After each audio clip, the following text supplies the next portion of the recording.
Hello everyone. So, we are studying the economics chapter number 6 political party. Last video में मैंने आपको समझाया था कि why we need the political party. इसके साथ हमने political party इसकी मीनिंग देखी, उसके फंक्शन देखे और उसकी नेसेसिटी के बारे में जाना। आज के इस वीडियो में हम जानेंगे how many party should we have. तो आइए शुरू करते हैं। In democracy, any other group of citizen is free to form a political party. Democracy में हर एक इंसान या ग्रुप ऑफ पीपल को आज़ादी होती है कि वो अपनी पॉलिटिकल पार्टी बना सके। ये एक लार्ज और फॉर्मल सेंस क्रिएट करता है वर्ल्ड में। इसी कारण जो पॉलिटिकल पार्टीज जो है बहुत बड़े पैमाने में हमें बहुत सी कंट्रीज़ में देखने को मिलते हैं। ठीक है, इंडिया में ही अगर बात करें तो इलेक्शन कमीशन ऑफ इंडिया ने बताया है कि टोटल 750 पार्टीज़ रजिस्टर्ड हुई है इंडिया में इलेक्शन लड़ने के लिए। वैसे ये सारी की सारी जो है सीरियस कंटेंडर नहीं है इलेक्शन के लिए।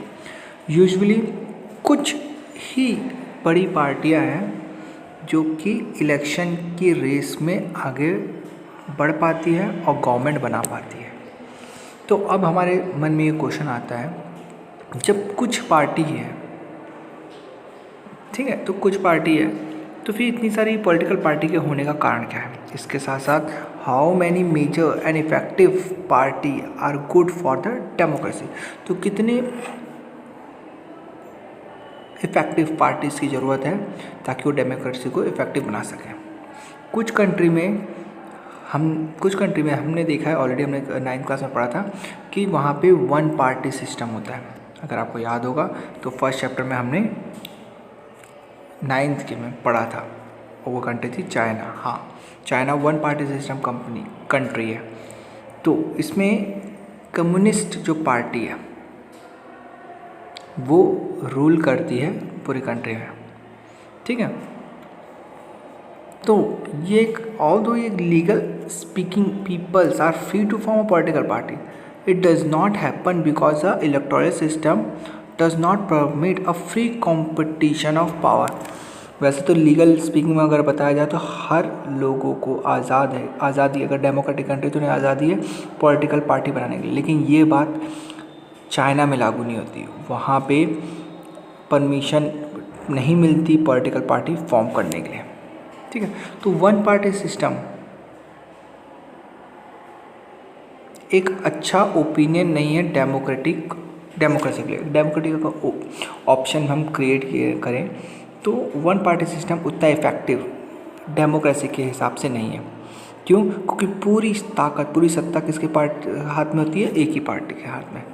तो इन डेमोक्रेसी में कम से कम हमें 2 पार्टी चाहिए होती है ताकि वे एक दूसरे से कॉम्पीट कर सकें और लोगों को फेयर चांस मिल सके उन्हें चुनने का और उन लोगों को भी फेयर चांस मिल सके पावर पाने का।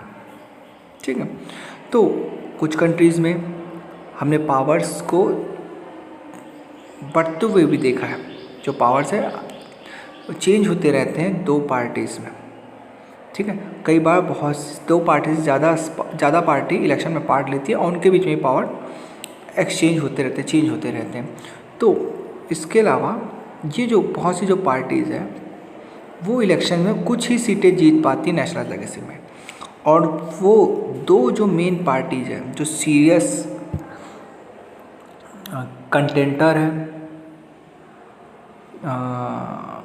इलेक्शंस के, वो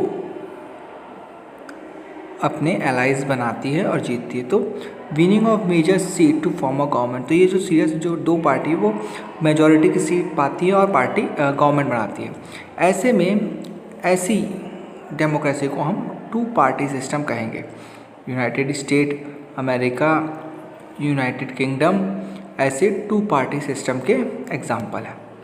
इसके अलावा सेवरल पार्टी एक और ऑप्शन है, हमने वन पार्टी सिस्टम देखा, टू पार्टी सिस्टम, और ये सेवरल पार्टीज, और इसका एक और है जिसे हम मल्टी पार्टी सिस्टम कहते हैं, उसके बारे में जान लेते हैं। तो बहुत सी जो पार्टीज़ हैं, टू जो होगी, दो पार्टी होगी, वो रिस्पॉन्सिबल चांस मिलेगा उनको पावर पाने का, लेकिन वो जो और भी छोटी छोटी पार्टीज़ है उनके साथ अलाइंस करेंगी और मल्टी पार्टी सिस्टम के अकॉर्डिंग वे इलेक्शन जीतेगी। तो ऐसे में जो डेमोक्रेसी फॉर्म्ड होती है इन वेरियस पार्टी से, जिसे हम coming together in a coalition system भी कह सकते हैं, ठीक है। तो कमिंग टुगेदर मतलब बहुत सी छोटी छोटी पार्टी दो बड़ी पार्टियों से कोलाइज करती है, गठबंधन करती है और इलेक्शन लड़ती है। ये जो सेवरल पार्टी होती है, ये जो मल्टी पार्टी सिस्टम है, ये आपस में जुड़ करके इलेक्शन लड़ते हैं ताकि वे जीत सकें। इस अलायंस को हम फ्रंट भी कह सकते हैं, अलायंस कहते हैं या फ्रंट कहते हैं। तो 2004 में जो मेजर अलायंसेस या फ्रंट हमको देखने को मिले थे पार्लियामेंट्री इलेक्शन में, वो थे नेशनल डेमोक्रेटिक अलायंसेस, जिसे NDA भी कहा जाता है, और यूनाइटेड प्रोग्रेसिव अलायंसेस, जिसे UPA कहा जाता है। और इसके साथ साथ लेफ्ट फ्रंट भी एक इम्पॉर्टेंट रोल प्ले करता है इस मल्टी पार्टी सिस्टम। वो एक अलायंसेस था, वो भी एक अलायंसेस था इंडिया में। तो ये जो मल्टी पार्टी सिस्टम है, ये देखने में तो बहुत ही ज़्यादा मैसी लगता है, क्योंकि बहुत सी एक खिचड़ी के समान इसमें बहुत सारी चीज़ें मिली हुई है, बहुत सी पॉलिटिकल पार्टी मिली हुई है।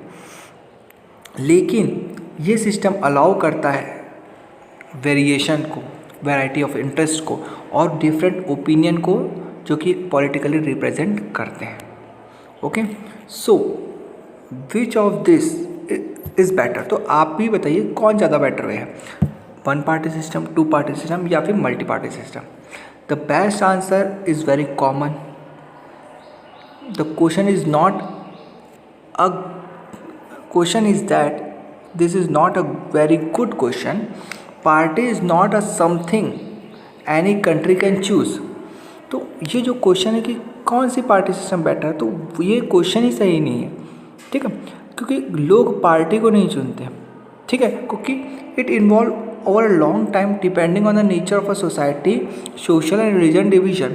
तो जो पार्टी होती है वो डिपेंड करती है किस में, बहुत लंबे समय से चले आ रहे हैं एक सोशल रिलीजियस डिवीज़न से, एक सोसाइटी ऑफ नेचर से, हिस्ट्री ऑफ पॉलिटिक्स जो वो देश देखा है, इसके अलावा सिस्टम ऑफ इलेक्शन वहाँ पे कैसा है, जो तो ये सारी चीज़ें हमको बताती है कि उस कंट्री के लिए कौन सी पॉलिटिकल पार्टी, मतलब पॉलिटिकल पार्टी सिस्टम जो है, कौन सा सिस्टम बेटर होगा, ठीक है।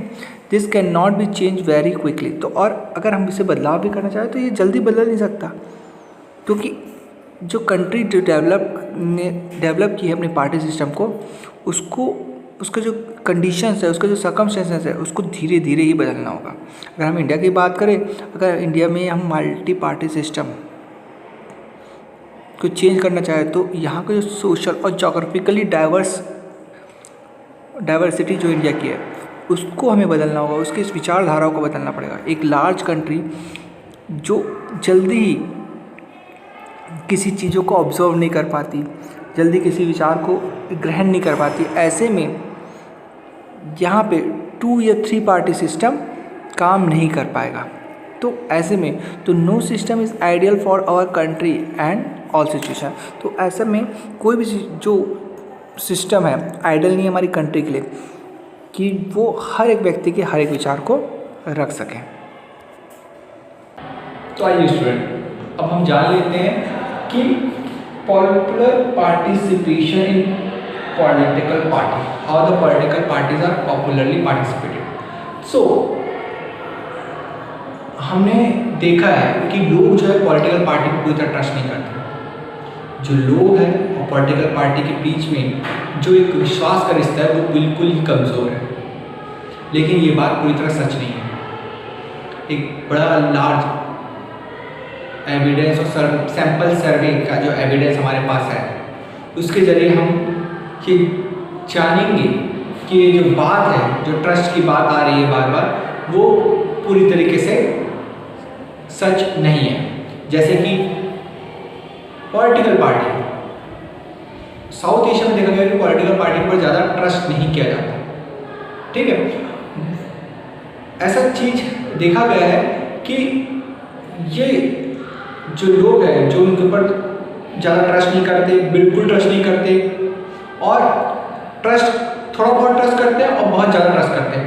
तो सर्वे में देखा गया है कि इनका अनुपात, जो ज़्यादा ट्रस्ट नहीं करते, बिल्कुल ट्रस्ट नहीं करते, उनका ज़्यादा अनुपात है एज कम्पेयर टू सम और great trust. Means not much and not at all trust का ज़्यादा प्रोपोर्शन है एज कम्पेयर टू सम और ग्रेट ट्रस्ट।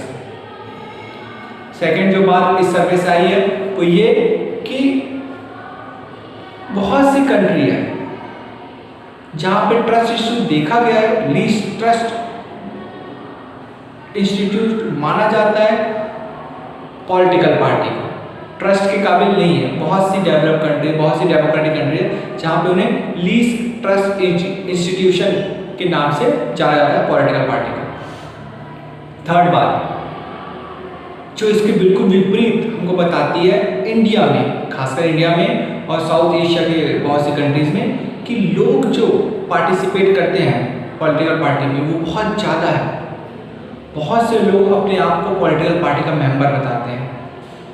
इंडिया में तो ये बहुत ज़्यादा है और इसका प्रोपोर्शन एज कम्पेयर टू जो बहुत ही एडवांस कंट्री है like Canada, Japan, Spain, south Korea, उसके कंपैरिजन में इंडिया में लोग पॉलिटिकल पार्टी के मेंबर ज़्यादा दिखते हैं इस सर्वे में। इसके अलावा ये 3 डेकेड से देखा गया है कि जो प्रोपोर्शन है पार्टिसिपेशन का इंडिया में वो बहुत ज़्यादा हाई है। लोग किसी न किसी तरीके से पॉलिटिकल पार्टी के रैलियाँ हैं, सभाएं हैं, वहाँ पे ज़्यादा बढ़ चढ़कर हिस्सा लेते हैं।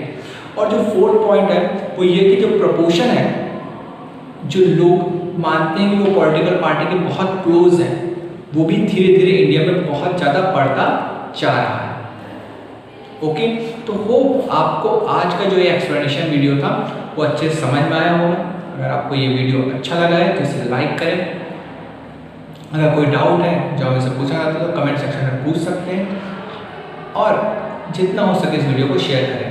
अगर आपने अभी तक इस चैनल को सब्सक्राइब नहीं किया है तो इसे सब्सक्राइब कर लीजिए और बेल आइकन पे क्लिक कर दीजिए ताकि जैसे ही मैं कोई नया वीडियो अपलोड करूँ तो आपको नोटिफिकेशन मिल जाए।